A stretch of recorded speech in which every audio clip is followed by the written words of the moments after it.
been Meatloaf's female sidekick for almost 2 decades, and now she's embarking on her first ever UK solo tour. She's performed with Cher, Brian Ferry, and as a favourite of some band called Queen. I've never heard of them. Coming to a venue near you next month is Patti Russo. Hello, Patti. Hello, my dear. How are you? I'm all right. Are you excited about your tour? Oh my God, are you kidding me? I'm like sitting, like I have to pinch myself because I can't believe it's happening. Well, why did you decide that you wanted to go out on your own, a solo tour? Well, it's always been a dream since I was a child, and why not? I'm going to be turning 50 next month, so why the hell not? I'm jumping off the cliff and trusting I'm going to land. Was it nerve-wracking? Because obviously when you've toured before, you've been in shows, you've had a lot of people around you, and other people have done other things. This one is all down to you. You've done it all yourself. I know. Yeah, I know. It's I don't want to think about that side because then I'll never leave. I'll never leave the room or the house. But I'm excited. Once you get on stage, though, you kind of know what you're doing, don't you? Exactly. I mean, that's going to be the best part. Just that's the most comfortable area. Just preparing for it is a bit daunting, I must say. Well, all the experiences that you had, the shows that you've been in, the people that you've worked with, have you taken all of that on board and used it for this solo tour? Yeah, I'll take little bits. It's all, it's everything that's happened up until now is basically going to be up on that stage. I've had the opportunities. I've had amazing opportunities to work with my idols, Queen, Cher. It's just been crazy how all of it kind of came together. And it's, it's pretty bizarre because up until now, I didn't have any representation. I answered an ad in the paper that's how I got Meatloaf. Yeah. Met Brian backstage at Wembley because I used to warm up to the Queen songs before the Meatloaf shows. It's you can't make this up. Well, let's talk a bit about Meatloaf. Because, working with him, because we see him performing, obviously, in interviews, and he comes across as, how do I put this politely, larger than life, I suppose. What's it like working with him?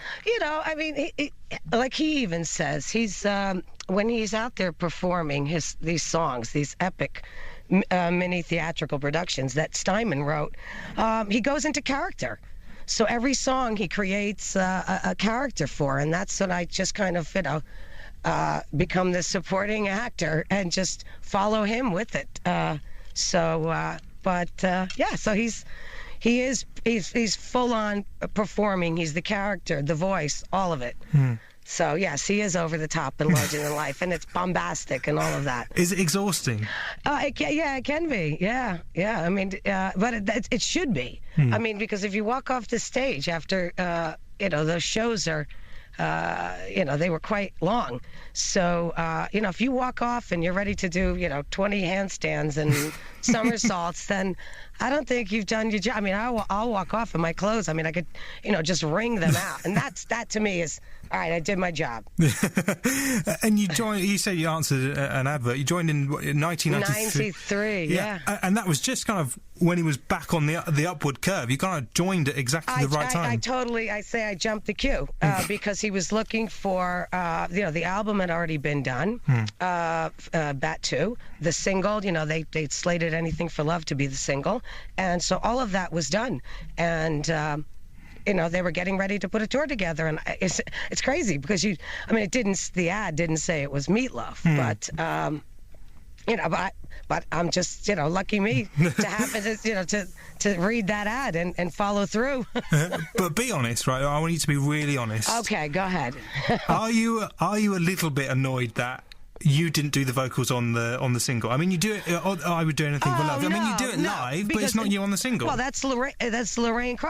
Look, it was done before me, so how could I be annoyed? I couldn't be. In fact, when we even played Newcastle, because Lorraine Crosby, she's got a crazy story to tell too about it, because she had just done the demo. Yeah. And her demo was mastered and put out there. So. I think if anybody to be a little bit cross, it would be her for not being in the video. No, she's not in the video. Neither of you are in the video. All screwed up. I mean, they have a model that's in the video, and she gets, apparently this model was offered 15,000 record deals. But she can't do that. She couldn't sing. No, She's the one that got the deal. Yeah. So that's crazy. You can't, what can you say?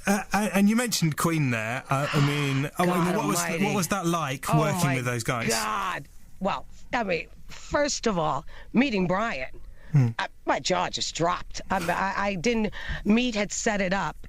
Brian was in his dressing room, and Meat came to my room, and he came in and said, "Someone wants to do an interview with you, and just come to my room with me."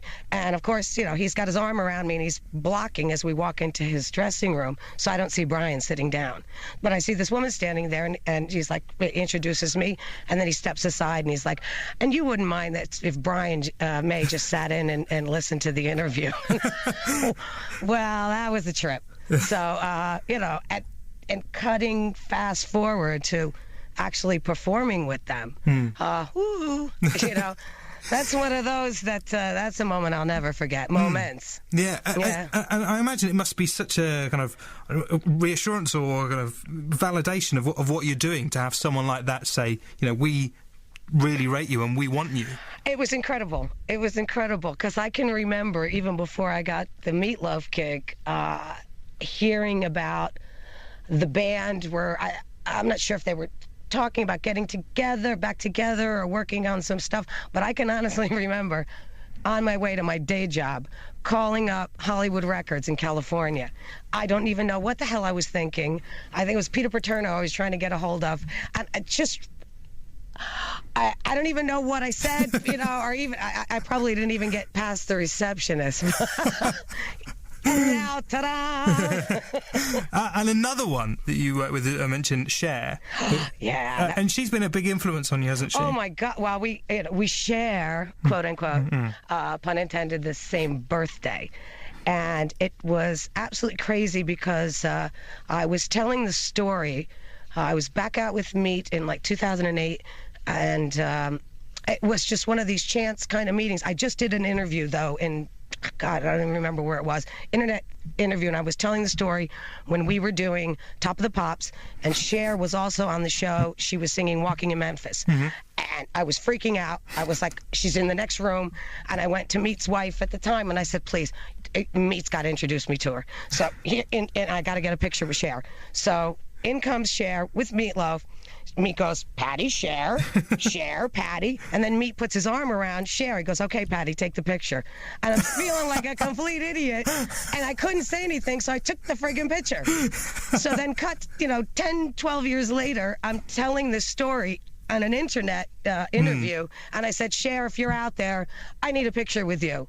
And then, not even a week and a half later, I'm on a chance flight, blah, blah, blah, end up meeting friends of mine in L.A. from London, meet one of the guys that works with Cher, and I said, if she ever needed a backup singer, please keep me in mind. And then, ta-da! I feel like I'm walking around with this, genies in a bottle. This is what's happening now. And now you're doing the solo tour. Is it fair to say that people, if they go to see, this is awful, it's Patti Russo, but a bit more Cher than Meatloaf? Well, it'll be, the Cher thing, because I used to imitate her growing up. And even when I started singing for her, there was two of us that came in, two new singers at the time. And she was she's like, one of these girls has got me down pat, and so it's going to be hard to do, a Cher song without going into the Cher voice. Yeah. So maybe we'll throw a little bit of that in there, I'll be flinging my hair back and all that. Well, you can see Patti next month, April the 13th at the O2 in Birmingham, April the 19th at the O2 in Oxford, April 23rd at the O2 in Leicester, and April 27th at the O2 in Islington. All the details are on Patti's website, patti-rocks.com. Just type Patti Russo into your favourite search engine, it comes up. Birmingham, Oxford, Leicester, Islington. Peter, are you coming to one of the shows? I'd love to. I'd love please to see do. Oh, yeah. You've been a hoot, and you've got a fantastic voice. Thank you, and I can't wait for the tour. And enjoy it, have a great time. Thank you. And thanks very much for coming on. All right, thanks so much. Take care.